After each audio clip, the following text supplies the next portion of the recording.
there!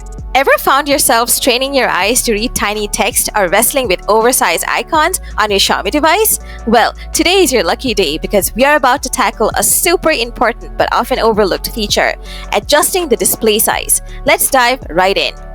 First things first, grab your trusty Xiaomi phone and fire up the Settings app.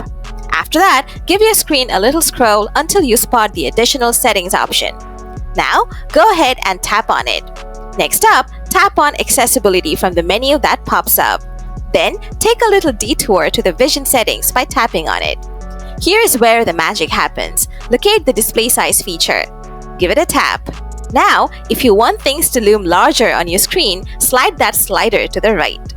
Conversely, if you're all about that minimalist vibe, slide it to the left. Once you have got the size just right, seal the deal by tapping the checkmark button up top to save your changes. And there you have it, folks. That's the lowdown on adjusting the display size of your Xiaomi phone. If this video helped you out, show some love by hitting that like button. Hungry for more Xiaomi related tips and tricks? Don't forget to hit subscribe because I've got a treasure trove of them waiting for you. Thanks for tuning in, and until next time, take care. Bye for now.